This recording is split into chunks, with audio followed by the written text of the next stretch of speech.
Darkness and light collide. Drew's downfall sparks new paths in Port Charles. In the swirling chaos of Port Charles, where power and heartbreak often intertwine, four lives pivot in wildly different directions as June unfolds. While one man spirals toward ruin, others find clarity, purpose, and even the glimmer of love. From Drew Kane's unraveling to Christina's sudden awakening, Cody's shocking proposal, and Elizabeth's unexpected vulnerability, this week marks a tectonic emotional shift for several General Hospital residents, one that may permanently alter their trajectories.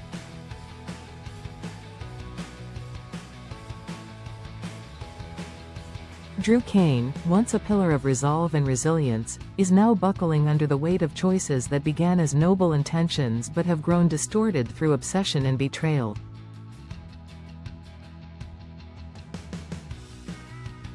He has sacrificed too much, his freedom, his credibility, and his sense of self, in pursuit of an elusive victory.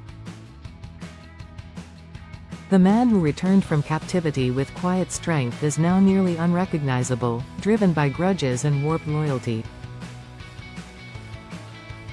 His war with Michael and Willow over custody, manipulation behind the scenes, and covert alliance with Rick Lansing have hollowed him into a man clinging to power not out of purpose, but because it's the only thing he has left.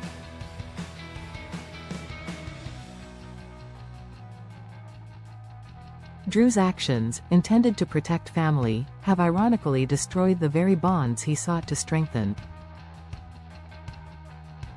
His attempts to paint himself as a savior have backfired spectacularly. Every alliance he forges carries a price, and he's now paying it with isolation. Even those once closest to him, like Carly and Sam, have begun to question the version of Drew now dominating headlines and courtrooms alike.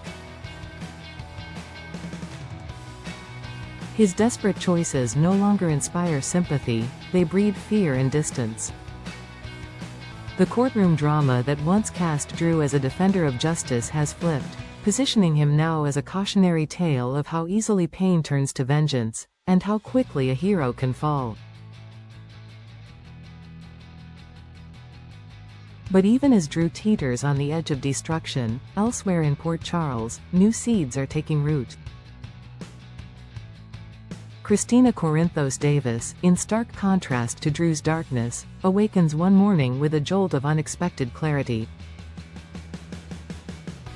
For weeks she's been mired in self-doubt, uncertain about her path as a surrogate, an activist, a daughter. Watching her father Sonny's world implode, coupled with the volatility of Michael and Willow's legal feud, left her yearning for purpose, but paralyzed by fear. Then came the dream. Whether it was divine intervention, subconscious insight, or pure emotional exhaustion doesn't matter. What matters is that Christina woke up with an idea, one that sent her into a flurry of inspiration and conviction.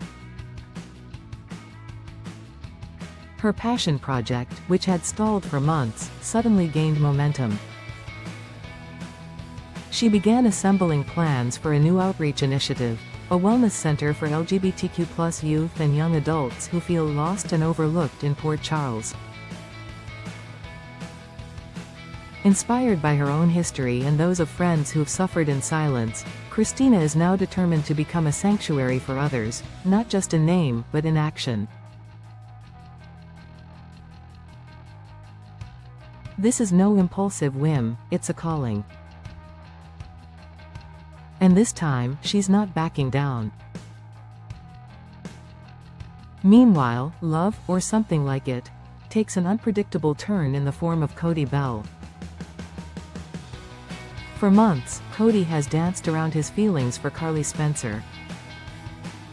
Their connection has been tested by chaos, misunderstandings, and ghosts of the past, but somehow they've carved out a surprising comfort in one another's company. Carly has been burned too many times to easily trust again, and Cody, for all his charm, carries wounds that don't always show. But on a breezy evening outside Kelly's, everything changes. Without preamble, without a ring, without even a speech, Cody asks the unthinkable. What if we just got married? At first, Carly laughs, assuming he's joking, a coping mechanism, perhaps, for the stress they've both endured. But Cody is dead serious. He isn't offering her a fairy tale or even a white picket fence. What he's offering is loyalty, laughter, and a future where they write their own rules. Carly, blindsided, doesn't know whether to be terrified or touched. After so many failed relationships, so many betrayals, the idea of spontaneous commitment is equal parts exhilarating and dangerous. Yet deep down, a part of her, the part that's always believed in second chances, can't ignore the possibility that maybe, just maybe, this is what real love looks like: messy, unplanned, and rooted in honesty.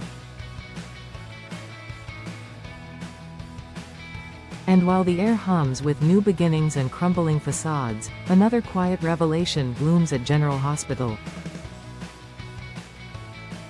Elizabeth Weber, so often the rock for others, finds herself sitting across from Lucas Jones, speaking aloud truths she's kept buried.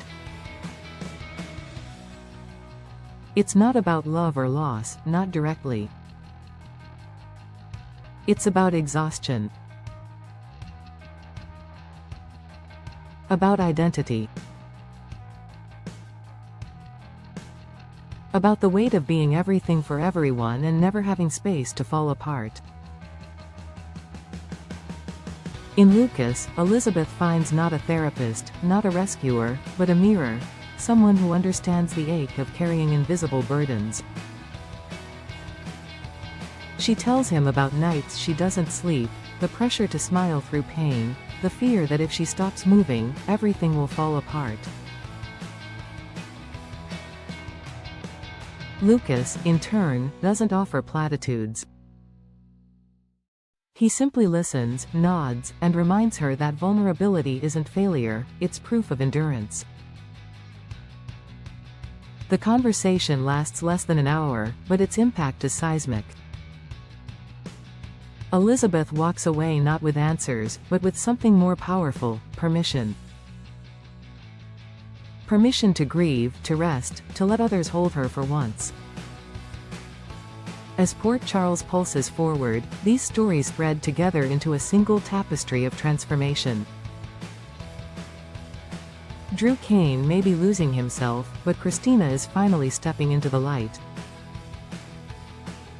Cody dares to hope that love doesn't have to follow rules, and Elizabeth begins to understand that strength sometimes means letting go.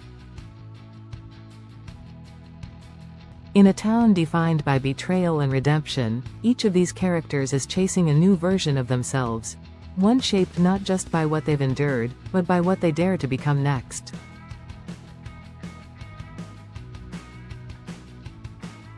And whether their choices lead to salvation or sorrow, one thing is clear: the heart of Port Charles never stops beating, even when it breaks.